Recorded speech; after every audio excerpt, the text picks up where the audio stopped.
Hallelujah. Magandang umaga po sa inyong lahat. Itong ating series ng preaching ay napag-usapan actually bago pa anniversary. Kaya yung anniversary natin ay ang ating text ay nasa Titus din. So kung meron man pong masasagi na mga issue or something dito sa ating pinag-uusapan for this month and hanggang sa January, pasintabi po, hindi po ito sinasadya. Parang ano, no? Parang merong tawag dito, announcement lang sa TV. Okay. Sukdulang biyaya sa tahanan ng Diyos. Ang ating text po ay mababasa natin sa Titus chapter 1, starting verse 5 to 9. Verse 5 po ay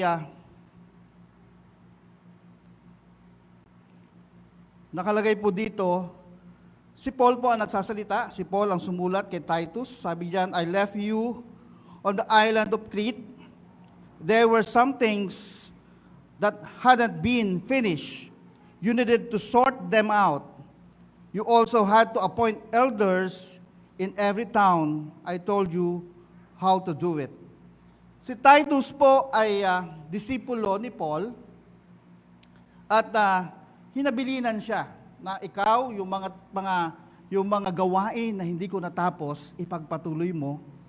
And even isa sa gawain o isa sa binigay ni Paul na habilin kay Titus is to appoint elders in every town as I directed you.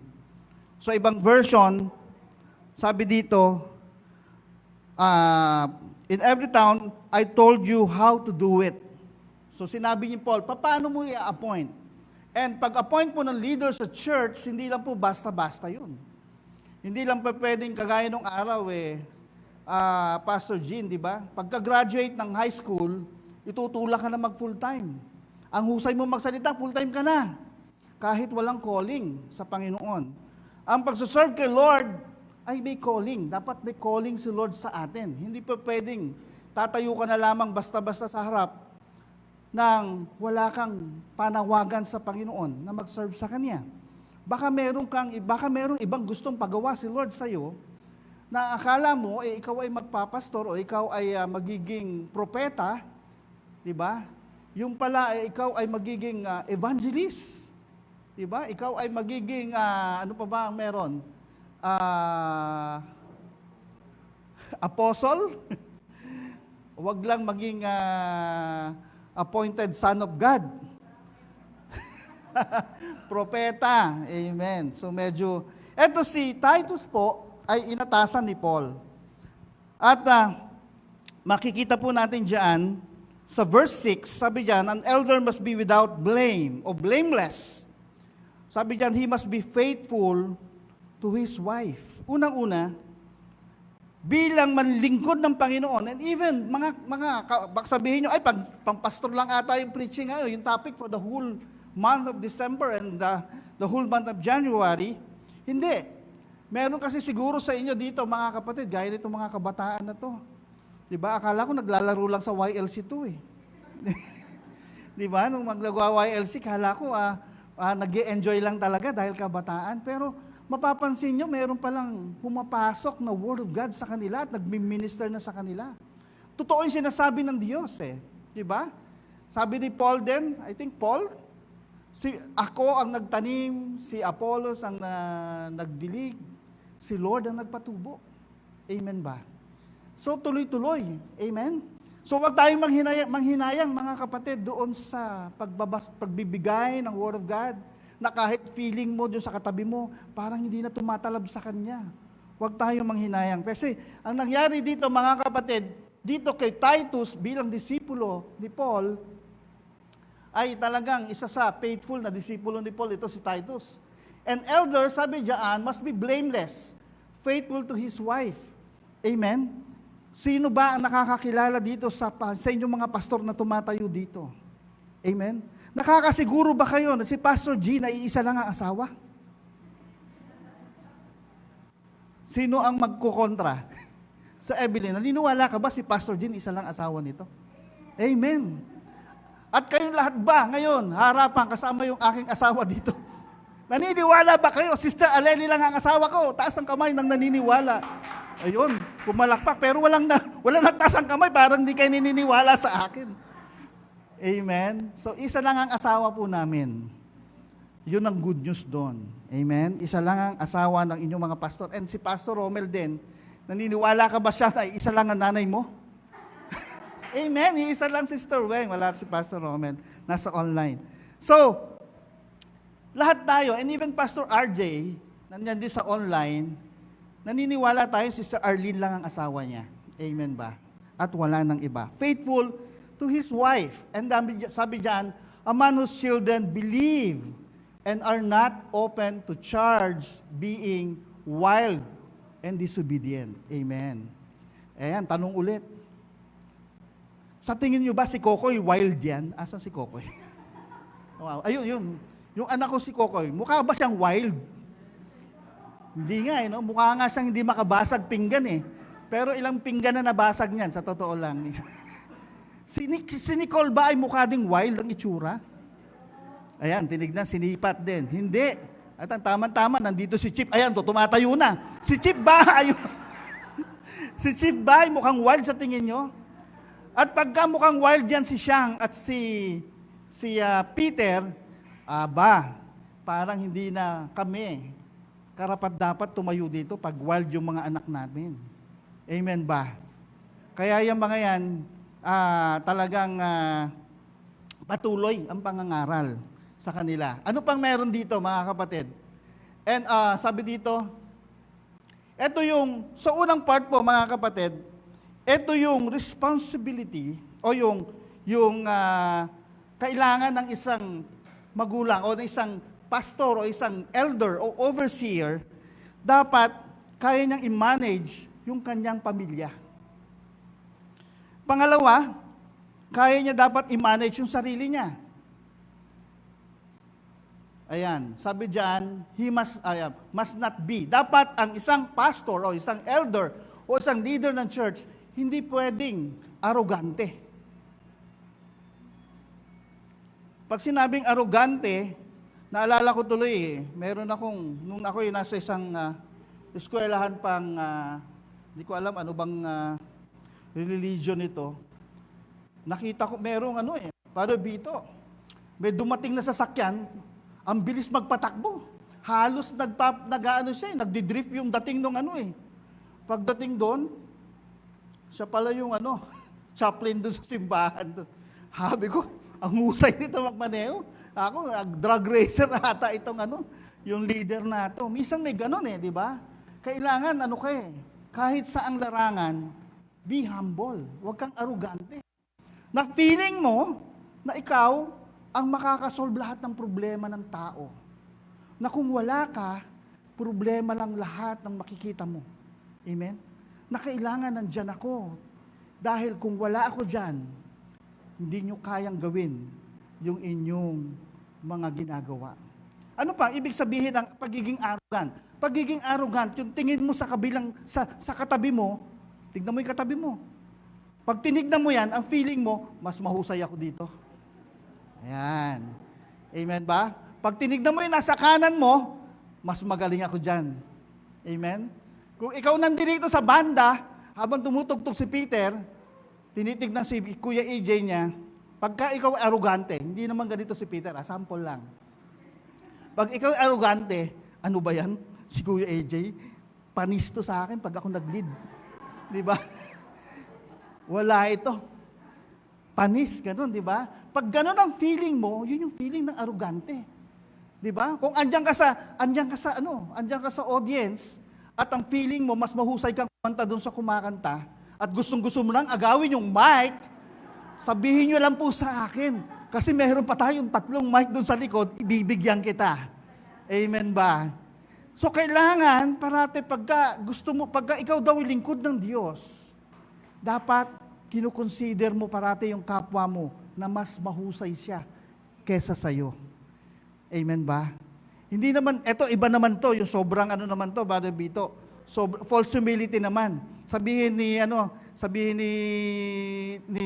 Jonah, Siyang, ikaw na magpakanta. Ay ate, kakakanta ko lang last week. Hindi, ikaw ang magaling eh. Aba, hindi pwedeng ganon. Diba? Kasi, ano naman yun? False humility naman yun. Diba? Diba parang ayaw mo naman mag-serve na kay Lord, tapos gusto mo, parati na lang siya. Pag pinatayo ka ikaw na! Husay mo dyan eh. Hindi pwedeng ganon. So, kailangan i-balance natin. Yung pagiging arrogante, quick-tempered. Hindi madaling magalit. Napansin nyo ba, hindi ako masyadong galit ngayon? Alam nyo, sabi tuloy sa akin, pati yung kapatid ko sa Singapore, ayan, galit na naman si kuya. Ayan, kaya mapapansin nyo, malumanay ako ngayon. Pinokontrol ko. Kanina ko pa pinagpe-pray doon, Lord, kailangan malumanay ako. Nadadala lang ako minsan ng damdamin sa preaching. Ayan. Quick-tempered, hindi ka madaling magalit. Mainit din ang ulo. Amen ba, Brother Bito? Kailangan magtimpi ka. Diba? Kailangan yung buong katawan mo, born again na. Diba? Minsan, may natawa si Brother Bito. Parang meron pa atang partito na hindi naboborn again.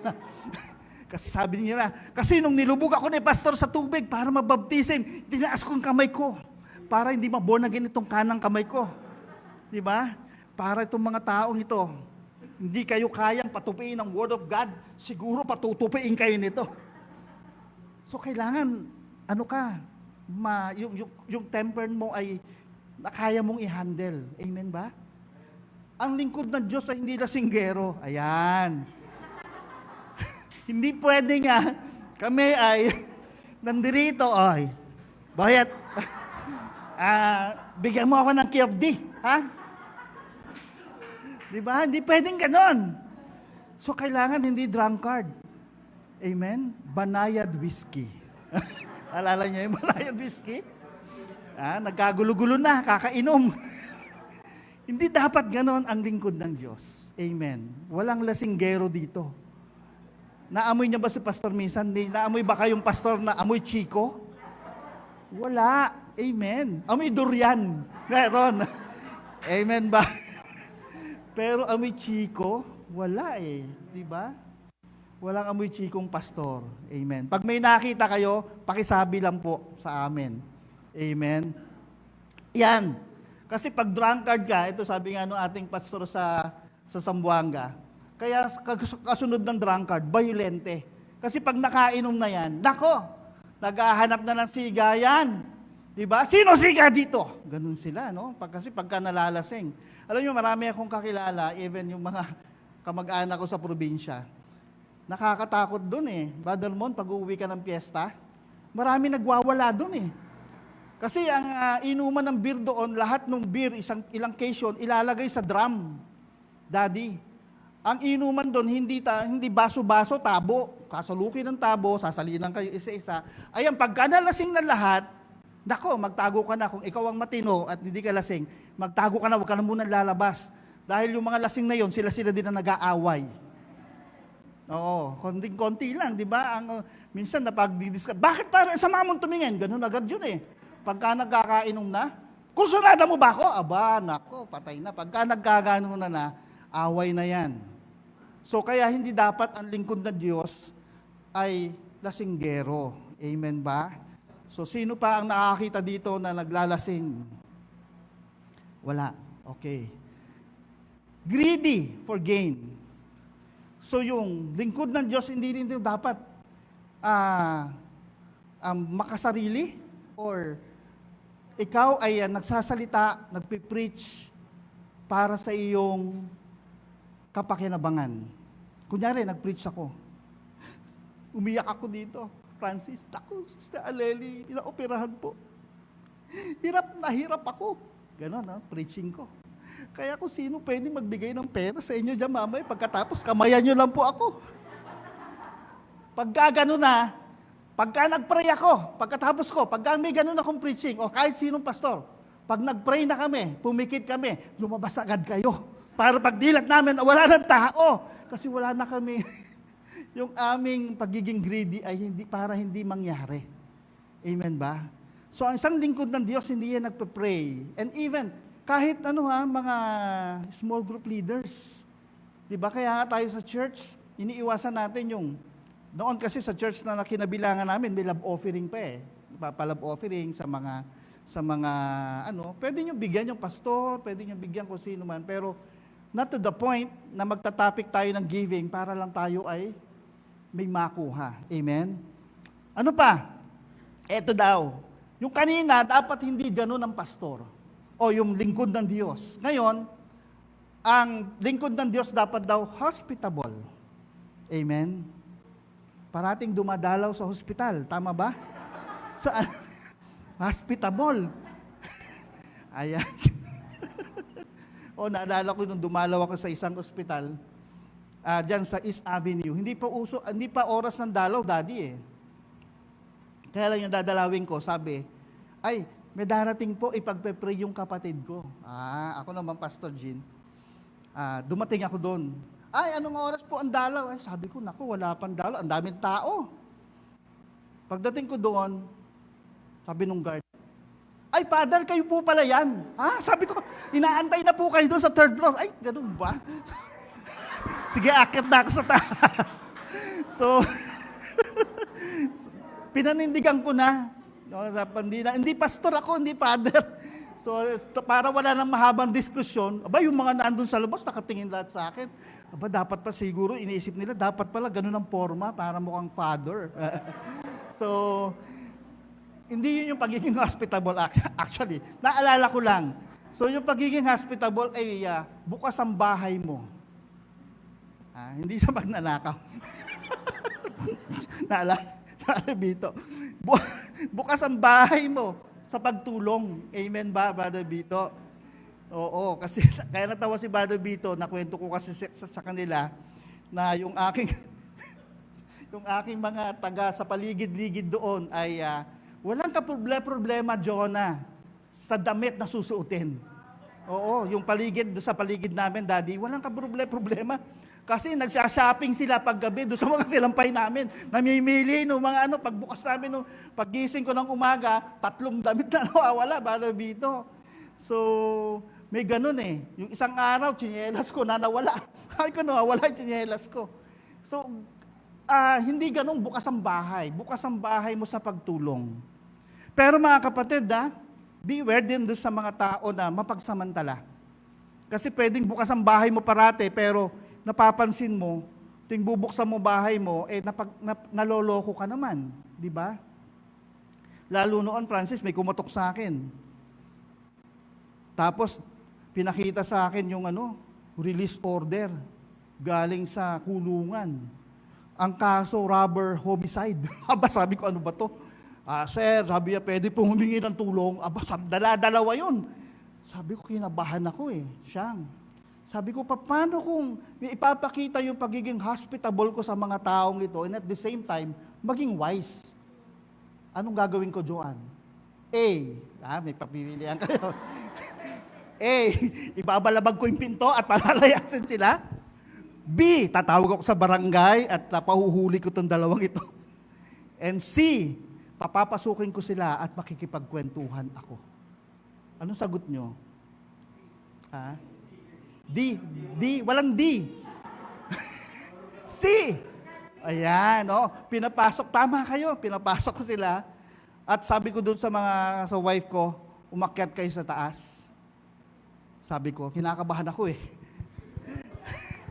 Pero sabi ko, gusto ko maging hospitable this time.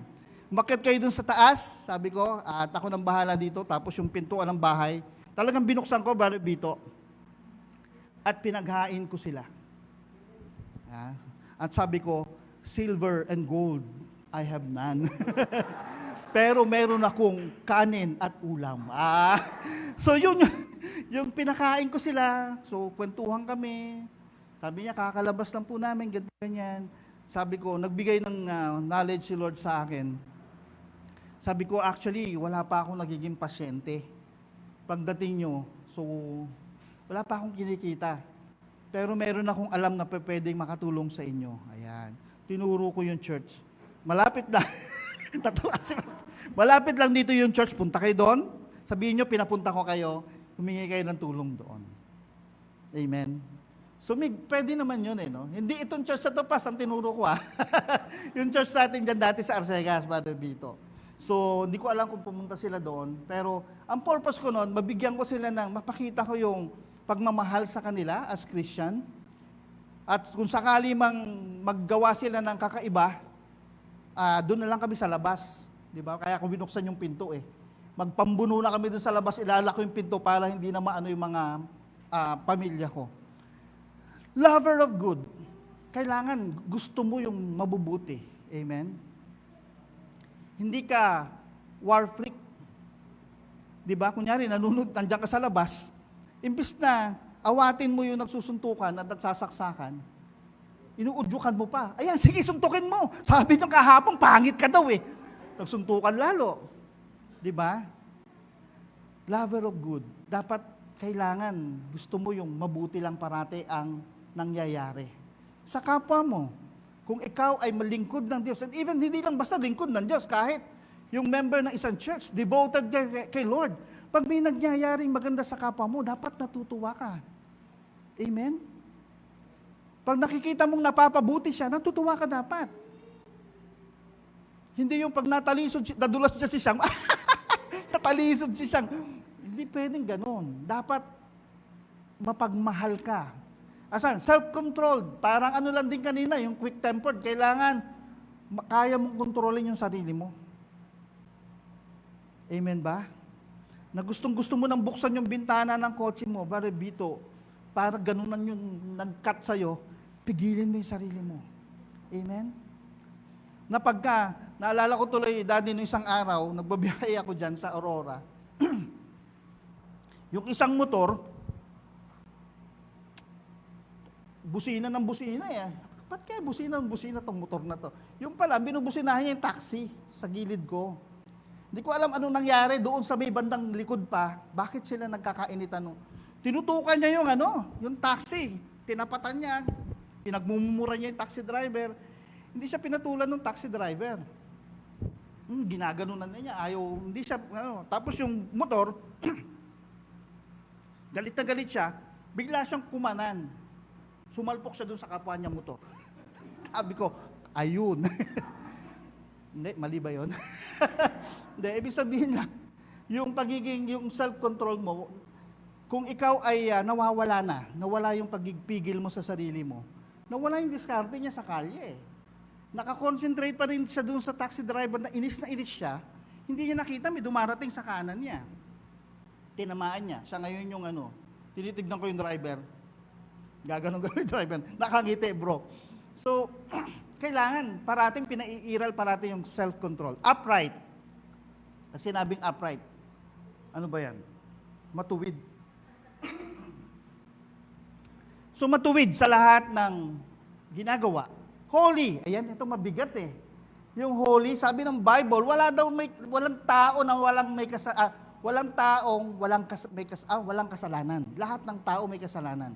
So, paano tayo magiging holy? Yung holiness na yan ay nanggagaling kay God. So, wag niyong entayin na tumayo kayo o pumunta kayo sa church kung kailan kayo holy. Bro, bakit di ka atin? Dami kong kasalanan ngayon Hindi mo na ako atin. Bro, ba't di ka ng Bible study? Umaga pa lang, nakakasampung kasalanan na ako Huwag mong hintayin maging holy ka bago ka lumapit sa Diyos dahil hindi yun mangyayari. Amen? And bilang lingkod ng Diyos, kami po ay hindi banal. Pero sa paningin ng Diyos, at even kayo pong lahat, sa paningin ng Diyos, banal po kayong lahat. Maniwala kayo't hindi. Amen? Palakpakan natin ng Diyos doon sa pagpabanal. Discipline. Disiplinado sa lahat ng bagay. Amen ba? Na ikaw, pag nandiyan ka sa, nagko-commute ka, yung balat ng candy mo, huwag mo itapon kung saan-saan. Ibulsa mo yan. Amen ba? Disiplinado. Hindi ka beating the red light parati. Amen? Meron ng mga di ba, mga kapatid, sa mga nagda-drive, meron ng no apprehension ng mga intersection ngayon. Dapat aware kayo doon. Kasi baka pag-renew nyo nung inyong, tawag dito, yung sasakyan, rehistro. O sa rehistro ba ng sasakyan o sa license mo? Sa rehistro, I think. Baka pag-renew mo ng rehistro ng sasakyan mo, pagka magbabayad ka na, daig mo pa, Francis, yung knockdown ng bagong sasakyan. Dahil sa daming violation meron. So dapat, kay walang nakakakita o meron, disiplinado ka. Amen ba? Next, ano pang meron? Duties. Ayun pala yung kanina ay characteristic. Duties ng pastor or elder or overseer. Anong number one duty niya? God's steward. So pag God's steward, ibig sabihin, pinagkakatiwalaan ka ng Diyos sa bagay, sa isang bagay, o pinagkatiwalaan ka ng Diyos to manage the church. Ibig sabihin, mga kapatid, hindi yung mga bagay dapat na nakikita mo na mayroon ka, and even sa church, i-recognize mo na hindi sa'yo yan. Ikaw ay naatasan lang ng Diyos, na pagkatiwalaan ng Diyos, i-manage yung mga bagay na yan. Huwag mong angkinin. Di ba? Na pagka ang pastor, lumaki na ang church, ang feeling niya, siya na ang boss. Di ba? Saka na, baka may makikita ko, may mga pastor na, pag malaki na ang church, dumaan sa koridor ng church niya. O eto, ba't nandito to? Pakiligpit yan. Eto, linisin. Sabihin mo doon sa linisin to ha. Etong mga wire dito, dapat to, nandito sa gilid. Sabihan mo si mamaya pagbalik ko, dapat ayos na to. Pag gaganyan ng pastor, wala siya dito sa pagiging God's steward. Para siyang boss na boss. Hindi boss, hindi tayo dinala ng Diyos sa paglilingkod para maging boss. Kagaya ni Christ, sinabi niya, ako ay naparito hindi para pagsilbihan, kundi upang magsilbi. Ang pastors, ganun din, ang leaders, and even mga leaders ng small group, tayo po ay nagsisilbi. Hindi tayo ang pinagsisilbihan. Ano pang meron? Ang ating responsibility ay, sabi dito, to care for and protect God's flock or church. Ang sabi dito, believe and comprehend that God owns everything you have. So, alam natin dapat lahat ng mayroon tayo sa Diyos. And sabi dito, look first to how you can serve the Lord in all you do and every decision you make. Sa pagka ikaw lingkod ng Diyos, lahat ng desisyon mo, dapat tanungin mo, ito ba ay naka-align sa kalooban ng Diyos? Kung hindi ito naka-align sa kalooban ng Diyos, lalo't may mensahe sa iyo ng Diyos, bilang lingkod. Bilang mga lingkod kasi ng Diyos, alam ko na nangungusap ang God sa atin, sa bawat isa sa atin. Meron siyang personal na pinagagawa sa bawat isa. Pero, kung ang purpose natin sa buhay ay hindi para ibigyan siya ng parangal, nalihis tayo doon sa pinagagawa ng Diyos, ibang usapan na yan. Amen ba? So, tuloy po natin. Ano pang meron dyan? Hold firm to the trustworthy word. Ibig sabihin, kailangan ang isang mananampalataya, leader ng church, matatag sa Word of God. Rooted sa Word of God. Na mayroon ka makita na hindi ka basta-basta nadadala ng ibang turo. Na hindi ka basta-basta naniniwala doon sa tunog Bible, pero pag binasa mo, may kakaiba palang mensahe. Amen? Ano yung sinasabi natin dito? Last time, hindi po ako magme-mention ng name. Again, meron naman last time na tumayo ako dito, may na-share ako sa inyo about ang si Lord daw ay nakasuporta sa iyo, hindi kanya iiwan. Bago pa lumubog ng barko, gigising siya at tutulungan ka. Di ba naalala niyo yun? Na sinabi ko sa inyo na may bad news doon sa tao na yon na nag-share o nag-isip ng ganun. Ang bad news para sa kanya, ang Diyos ay hindi na natutulog. O hindi talaga natutulog ang Diyos. Di ba? Good news sa atin yon, bad news sa kanya kasi mali yung pagkaka. And then itong nakaraan, sorry po kung alam nyo kung sino siya, for the sake na share lang, no? Past Jean. May nag-share ng, sabi doon, si Lord daw, ginagamit yung failures natin and, ano isa? Mistakes for His glory. Sabihin, sa madaling salita, kung ikaw ay nagkamali, o binigo mo si Lord doon sa pinagagawa niya sa'yo, ginagamit din ni Lord yun para sa glory niya. Never mangyayari yun. Kunyari, nagkasala ka na, pumatay ka ng tao, gagamitin ni Lord yung pagpatay mo ng tao for His glory. Kung walang repentance dun sa tao na yun, hindi niya pwedeng gamitin yun for His glory. Diba? Magkakaroon lang kung magkakaroon ng repentance, kung magkakaroon ng pagsuko sa Diyos yung tao na yon, doon pa lamang magkakaroon ng glory to God. Kasi yung failure at mistakes, kaya ni Lord i-twist yan. Maging kaaya-aya sa Kanya, maging maayos in front of God. Kasi walang imposible sa Diyos. Kaya tayong bawat isa, huwag tayong makondemn. Kung tayo ay nagkakasala pa, nagkakaroon pa ng mistakes, bumabagsak pa tayo, hindi tayo dapat makondemn. Ilapit natin yan sa Diyos, isuko natin sa Diyos. And for His glory, yung kahihiyan na makukuha natin o tinamasa natin because of that failure or mistakes, gagawin ni Lord yan. Ibabalik na rin yan ni Lord for His glory. Diba? May mga binabasa tayo sa social media, minsan akala mo tama kasi may Bible verse, pero tignan mo muna yung sinasabi. Amen ba? So, dapat kung ikaw ay lingkod ng Diyos, leader ka, small group man yan, pastor ka man, overseer ka man, elder ka man, dapat sensitive tayo doon. Amen ba? Sa mga turo na nakikita natin sa social media, dapat sinasala talaga natin. Amen? So, tuloy po natin. Anong meron? Give instruction. So, kung ikaw, tayo, bilang leader ng church, tayo po ay rooted sa Word of God, kaya nating magbigay ng tamang instruction.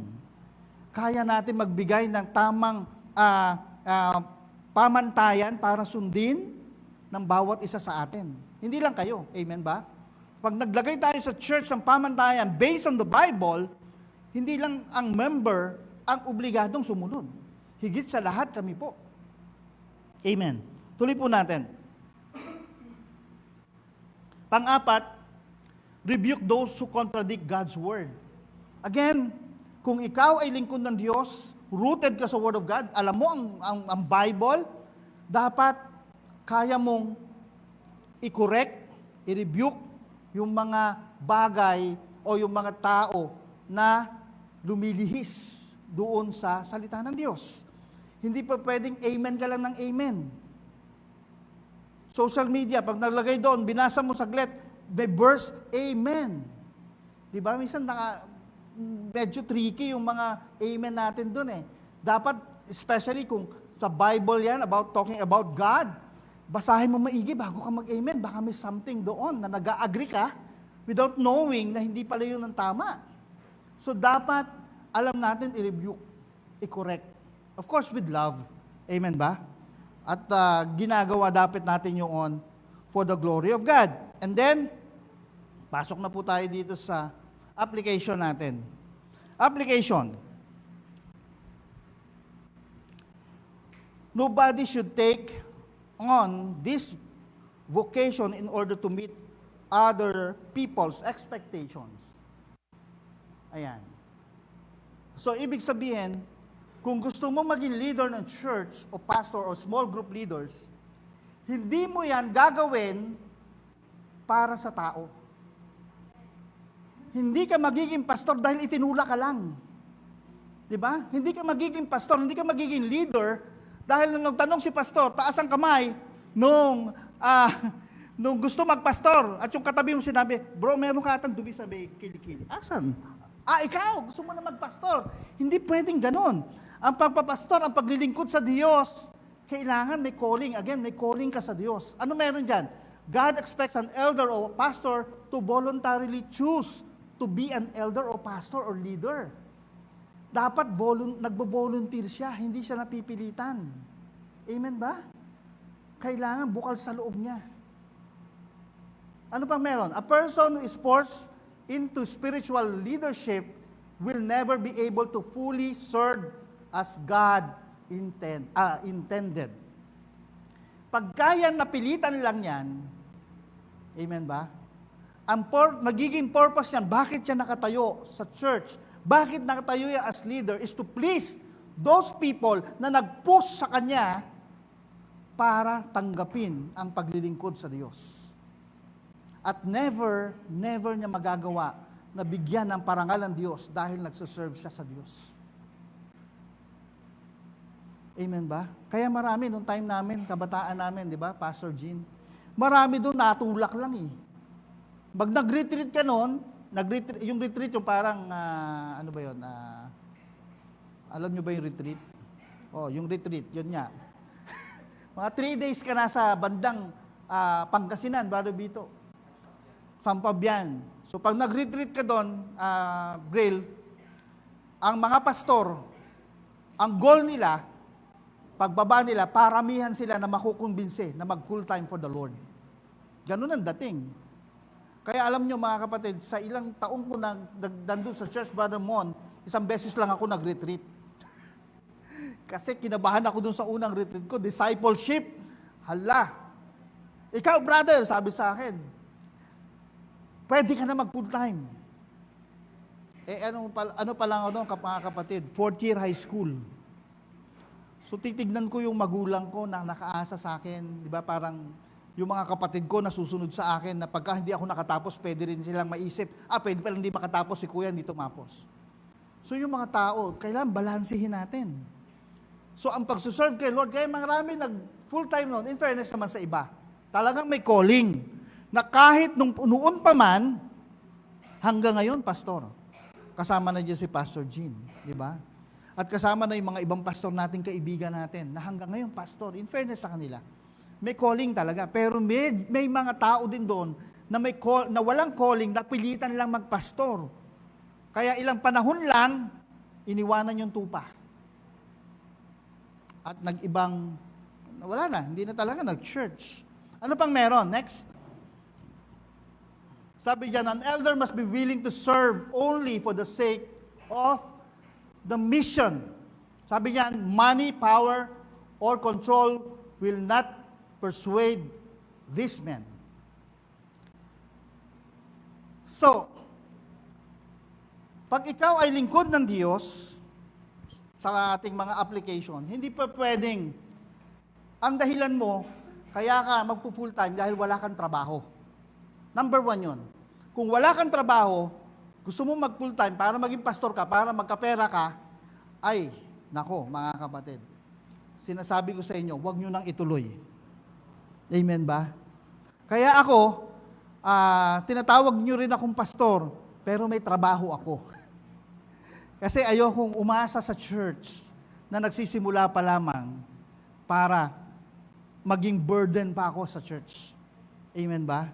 So kung wala kang matrabaho, huwag mong sabihin na, magpapastor na lang ako para di ba?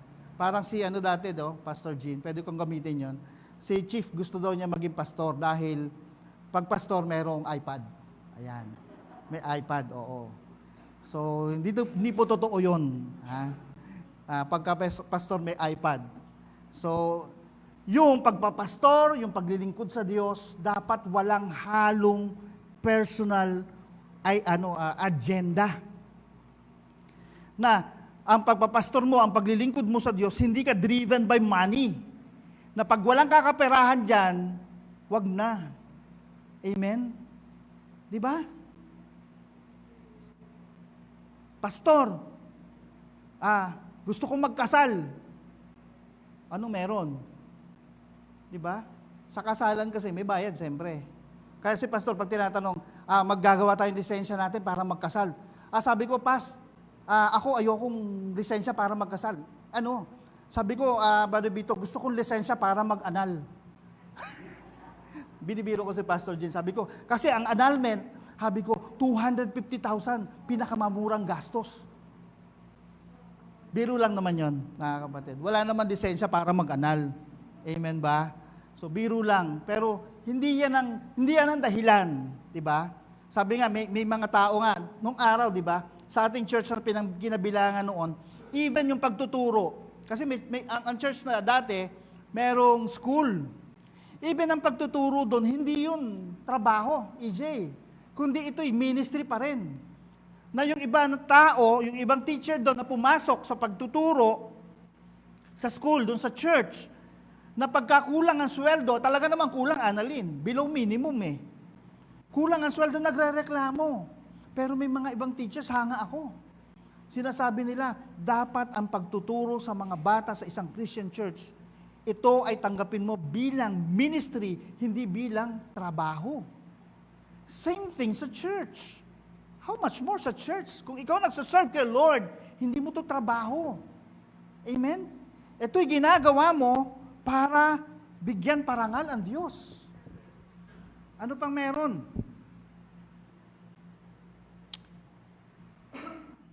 Sabi kasi mga kapatid gamitin ko yung kasi usapan namin nila, Pastor, huwag kang lalabas sa letter ni Paul. Hindi ako makatiis, kailangan gamitin ko si Peter eh. Pasensya ka na. Sa 1 Peter chapter 5, verse 2, sabi dito, be shepherd of God's flock, the believers who are under your care. Serve as their leaders. Don't serve them because you have to. Ang sabi ni Peter, huwag kang mag-serve, huwag mo silang pagsilbihan, yung mga tao sa church, dahil kailangan mo. Kasi kung para ang dating, pagka hindi ka nag-serve sa kanila, pagagalitan ka ng senior pastor mo. Walang ganun. Kung gusto mo mag-serve kay Lord, dapat hindi ito yung obligasyon lang. Di ba? Ano sabi ni Peter? Sabi dito, instead, do it because you want to. Dapat, ginagawa mo ito, yung pagsaserve kay God. Hindi lang pagiging pastor ito, ha? Pagsaserve sa church dahil gusto mo ito. Hindi ka napipilitan. Amen ba? Pag ikaw ba tumutugtog dito, EJ, napipilitan ka lang ba? Hindi, di ba? Anong itsura nung napipilitan pag tumutugtog? Nakita nyo na ba yung itsura nung napipilitan na tumugtog lang? Ganito.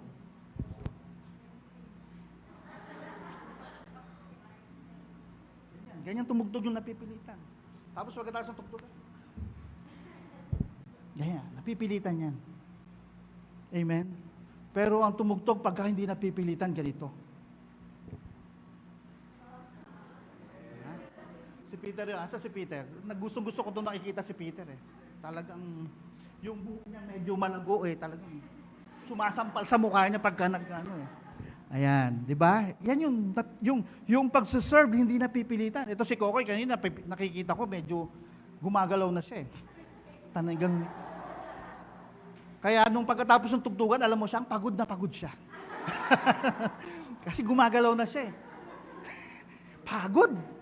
Nag-headbang ako kanina, pero ganun lang. Ayan, di ba? So, ganyan yung pagsaserve na hindi napipilitan. Yung feel na feel mo. Amen ba? Ramdam na ramdam mo. Amen? Ano pa? Sinabi ni Peter. Tignan natin, maganda yung sinabi ni Peter dito. Sabi dito, di ba? Instead, do it because you want to. That's what God wants you to do. Ayun ang gusto rin ng Diyos. Sabi dito, don't do it because you want to get more and more money. Again, sinabi ni Peter, don't do it because you want to get more and more money. Hindi tayo nagsaserve because of money. Nagsaserve tayo, gusto natin kasing bigyan o parangalan ng Diyos. Hindi tayo nandito sa church because of money. Pag pupunta ka ba sa church dahil gusto mo lang, Lord, i-bless mo ako. Lord, patuloy mo akong pagpalain ngayong Paskong ito. Amen? Mamantikahan ang aking mga labi. Diba? Pag sinabi kasi mamantikahan, Sister Evelyn, ibig sabihin meron kang hamon. Diba? Sa hapagkainan. Meron kang lechon. Amen? Yun ang gusto ng tao eh. Mabless, mabless. Puro ako, puro ako. Pero ano bang sinasabi ng Diyos? Nandirito po tayo mga kapatid for His glory. Siya ang binibigyan natin ng parangal dito. Amen ba? Amen. Palakpakan natin ang Diyos. And sabi dito, do it because you really want to serve. Nandirito tayo, tumutugtog tayo. Again, merong bigyan ko na ng konting announcement to. Merong gagawin ng church na sa worship team na para mag-online tayo na praise and worship. At meron na, mangyayari po yan this coming Thursday night, 7 to 8 p.m. O 7 to 8 ba tayo? 8 to 9. At I think 8 to 9 p.m. Abangan nyo po yun at maraming sorpresa at pwede kayong manalo ng limpak na pagpapala galing kay Lord. Ayan. Amen ba? So abangan nyo po yan at this coming Thursday na po yan. At yung pagsuserve po na yan, willing, yung lahat ng nandyan ay willing to serve the Lord. Wala pong tinatanggap yung ating mga musician, singers, ni isang kusing for the church. Ayan, tinuturo. Yan, revive. Ayan, revive. Ayan. Ang purpose niyan ay, sabi diyan, etong revive ay ministry of, we love, ano pa nakalagay diyan? Malabo are more revive together. Yan. Basat yun. So, ang isa kasing purpose ng revive, mga kapatid, isa pa, ay yung mga kapatid natin na hindi na nakakapag-serve through music. Bigyan natin ng pagkakataon silang makapag-serve again for the glory of God. At again, ito mga kapatid, yung mga taong tatayo dito, wala tayong pinangakong pera. Para lang bigyan parangal ng Diyos. And willing tayo. And noon pa man, mga kapatid, even nung panahon ng kabataan namin, Thea and Ishi, ilan taon na kayong dalawa? 17? 15. So, ganyan din kami nagsimula. Wala kaming tinatanggap sa church. At ang Bible study noon, panahon na yon, hindi online. Pupunta ka doon sa kanila. Hiwa-hiwalay. Minsan, meron akong Bible study sa San Juan, sa Murphy. Saan pa? Dito sa Cubao. Iba-iba eh. At lahat yung dito, lakad lang. Walang sakay. Hindi uso sakay nun. Lakad lang ng lakad. May bit-bit pa akong acoustic guitar nun. Lakad lang din ng lakad. At ang Bible study nun, hindi sa malalamig na lugar. Nagkakatalo na. Doon lang kami sa may ilalim ng puno ng aratilis. Okay na. Solved na kami doon. Pagkatapos ng Bible study, Brother Mon, wala kaming pansit at wala kaming tinapay. Gaya ng Bible study natin doon, di ba? Ang pinapapak namin din doon, yung bunga ng aratilis. Pitas ka lang ng pitas doon. So, walang ganon, di ba? Pero masaya. Ang pagsaserve kay Lord, naniniwala ba kayo masaya to? Masaya ang pagsaserve kay Lord. Amen ba? Amen? Palakpakan natin ang Diyos doon. At dapat, sa pagsaserve natin kay Lord, parati ang sentro ang Panginoon. Ginagawa natin lahat ng ito for His glory. Amen ba? Amen? So kung yung mga gusto, ipanalangin nyo kami, mga kapatid, bilang mga lingkod ng Diyos, at patuloy din namin kayo pinapanalangin. Nakikita namin meron yung mga iba sa inyo, may mga potensyal later on na maging leader ng church at maging pastor. We're praying for you, mga kapatid, na talagang kayo ni Lord, bigyan kayo ng calling at tumalima kayo dun sa calling. Hindi po lahat kayo nandyan nakaupo, hindi kayo habang panahon na nakaupo diyan. Amen ba? Ganyan din yung sinabi sa amin ng mga pastor noon, di ba, Pastor Jean? Sinasabi nila, hindi kayo habang panahon na nakaupo diyan. Hindi ako maniwala dun eh. Na ako tatayo. Ayan, gagaya nito ni Thea at ni Ishi. Sabi nga nila, mahiyain ako. Mahiyain sila pala. Pero ganyan din ako, parang si Kokoy. Hindi makabasag pinggan ang tingin, pero marami rin na nabasag na pinggan. Pero hindi rin ako makapagsalita sa harap. Nagiging bold lang ako nung time na yon pag tumutugtog, Brother Bito. Pag pinatugtog, pinahawak mo na sa akin yung instrumento, parang nawawala na ako sa sarili for the Lord. Dumating yung punto nun, EJ, tugtugan namin, sumampa ako, nakita ni Pastor Jin yun eh. Nakabonet pa ako nun. Sa sobrang ganado kong pagtugtog, sumampa ako sa amplifier ko, saka ako tumalon.